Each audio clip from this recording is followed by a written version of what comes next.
Jared Baeten. I am at the University of Washington, where I'm the Vice Dean of the School of Public Health and a professor of global health, medicine, and epidemiology.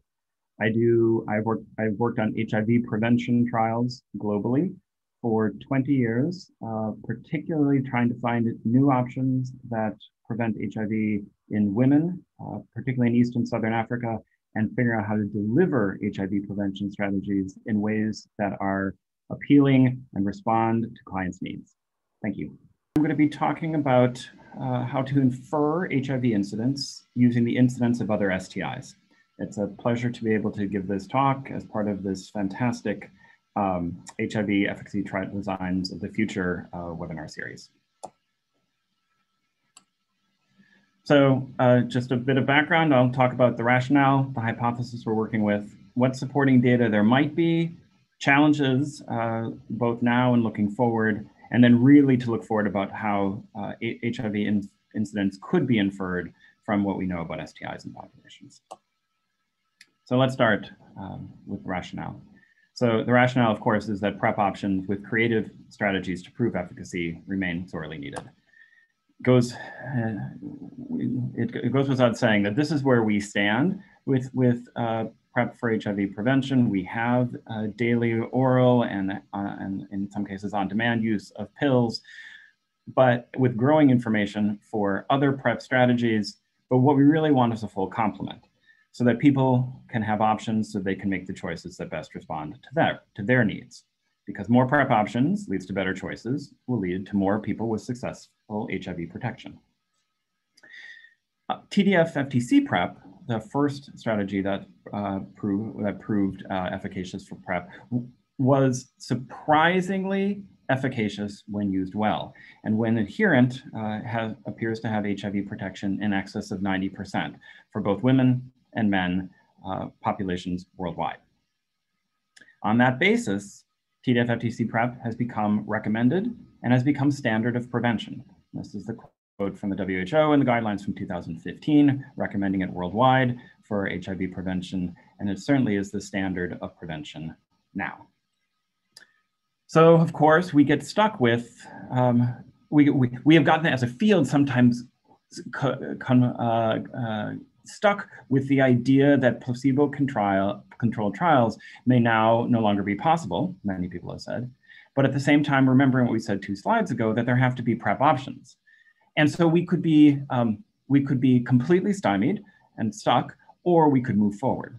And in fact, we've already moved forward.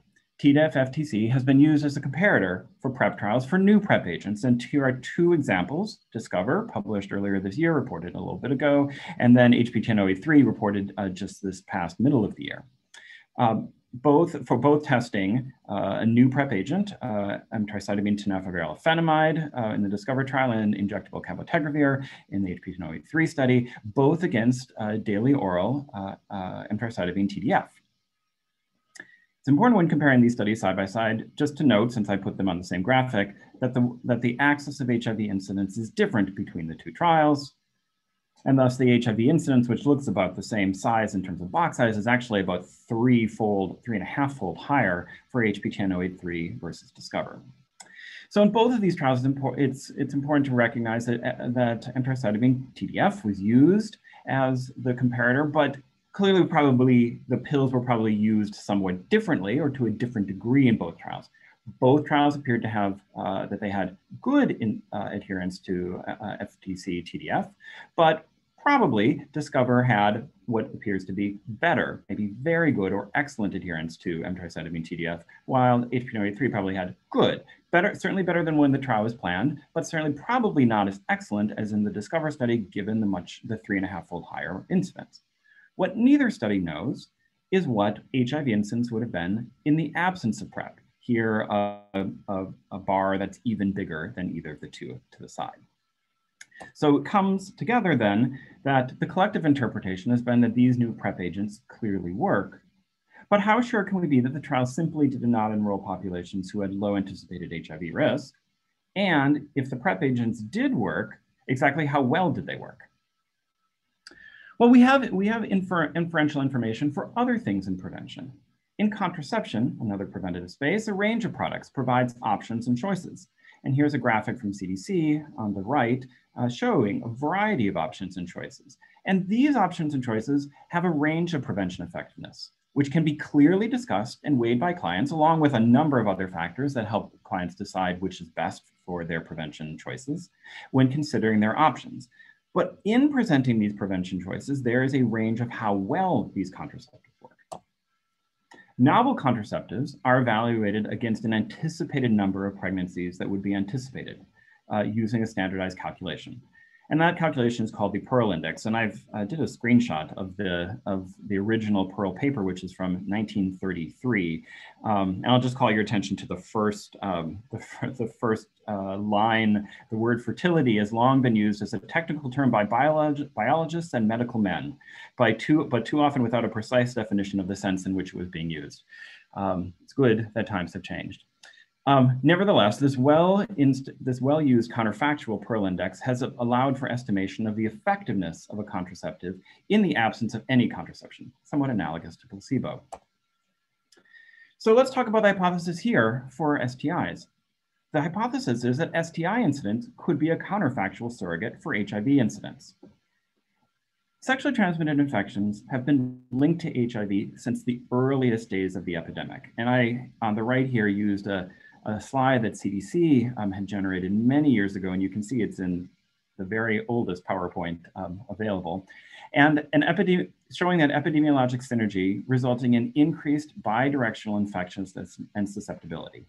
Essentially, STIs increase the infectiousness of HIV and increase susceptibility to getting HIV, and similarly, HIV does the same for STIs.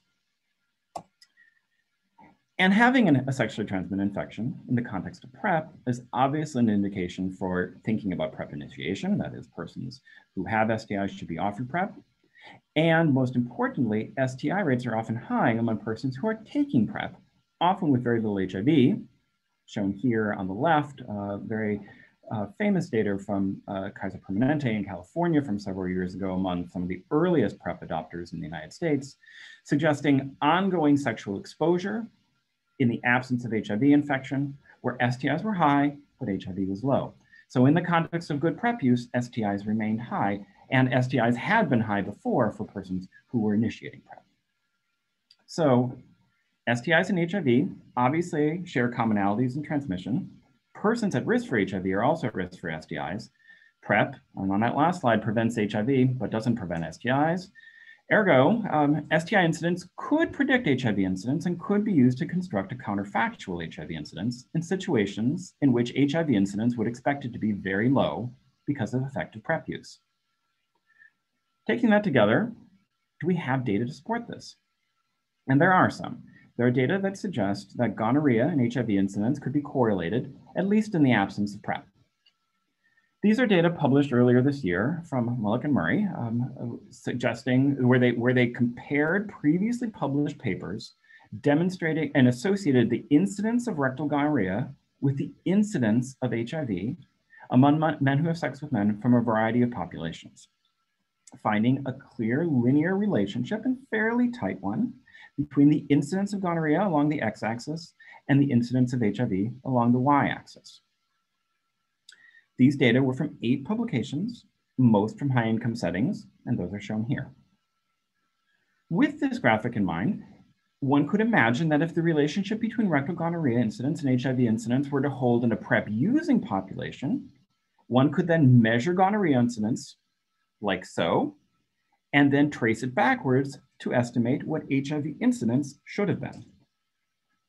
And so thus in a PrEP-using population, knowing gonorrhea incidence alone might pinpoint what HIV incidence would have been in the absence of PrEP.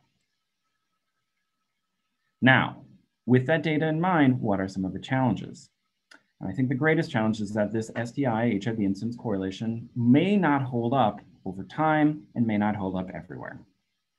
Let's look for a second at the papers that underlie the Mullick and Murray analysis. They are from a variety of settings, of course, mostly high income as mentioned before, but they're also from a variety of time periods dating back to 2006, and the most recent being 2017, with a number in the 2015-2016 range, reflecting information collected 1, 2, or more years before. Of course, what has changed during that period is community use of antiretroviral therapy and understanding of U equals U, as well as community level use of PrEP, not necessarily in the population under study, but in the sexual partners of individuals who might be in such studies, and thus preventing second level transmission of HIV. And there are data to support that HIV and STI dynamics may be changing at the population level. These are data from San Francisco, showing one high income setting and one that's certainly been part of many studies in the past, showing HIV incidence falling, the gray bars, over the last decade, particularly over the last about half a decade, while STI incidence has risen greatly, green and blue, illustrating gonorrhea and chlamydia respectively. And if those don't stand out enough for you, let me illustrate a little bit more clearly here. That's the slope of the HIV and that's the slope of the STI, really in contrast to the linear slope, the linear correlated slope that was shown in the Mullick and Murray data from a time period before treatment and U equals U were quite so prevalent, and PrEP was used at quite as high levels. So one can imagine now in a setting that was well resourced with testing, treatment, and PrEP, HIV incidence could be low, such as this red star here, for example, why STI incidence might remain high or even higher. And so the STI-HIV correlation may not hold up over time as antiretroviral-based prevention becomes more common in many settings, particularly the kind of settings that were used to set up this graphic in the first place. Similarly, data from other settings are not nearly as clear. In areas with very high HIV incidence in general populations, such as East and Southern Africa, shown here in the graphic on the left, HIV incidence is frequently heterogeneous and tied very strongly to geography. STIs are often very common, but not necessarily with the same geographic variation as HIV. In other words, HIV is well known to be, as well documented, such as in this graphic, to be very geographically distributed in East and Southern Africa with the highest levels of HIV in the darkest purple here, while STIs are not necessarily following the same pattern. So one could expect that perhaps the relationship between HIV and STIs may not be so strong in generalized population settings where STIs are common and HIV relates to geography, perhaps more than the STIs do. So how do we put this all together? How do we look forward and still get useful information, potentially from STI incidence, to inform PrEP efficacy? Well, one example may be as a supporting evidence, but not as strong as but not a slam dunk counterfactual. And we go back to one of these studies, the Discover study, for example. In Discover, rectal gonorrhea incidence was very high, 21% per year. That would map to a counterfactual estimate in the graphic of nearly 6%. Now, there may or may not be an overestimate. Discover was done in high-income settings in North America and Europe, in which treatment and PrEP were in the process of rolling out. So if 6% is an overestimate, maybe let's cut it in half and say 3% might be a more reasonable estimate. Even then, though, it is clearly different than the observed HIV incidence, which was less than 0.5%, and in the case of emtricitabine TAF was less than 0.2%. Thus, the STI counterfactual still provides adjunctive evidence that efficacy was almost certainly in place for the PrEP agents under study in Discover. The STI-HIV incidence correlation needs additional analyses to support or refute whether there is a robust association in other settings. In high-income settings with high coverage of ART and PrEP in the community, such as San Francisco in the bottom, higher HIV incidence settings among cisgender women, such as the graphic all the way to the left. Other populations likely participate in trials of novel PrEP agents, such as trans women and trans men, adolescents, or other populations, and then also looking for STIs other than gonorrhea, the only one that's been looked at in detail to date. Those data are beginning to come. Those data are being analyzed now from various settings, and I think when we finally get to R4P rescheduled at the beginning of 2021, hopefully we'll hear about several of them. Nevertheless, we still need PrEP options. Counterfactuals, be they STI or anything, STI incidents or anything else you'll be hearing about in this webinar series, will not need to be perfect or perfectly useful to be, do not have to be either perfectly useful or completely worthless. Sometimes the counterfactuals will be in between, but you can put them together and still make a strong case and a robust case and a rigorous case for an effective PrEP agent.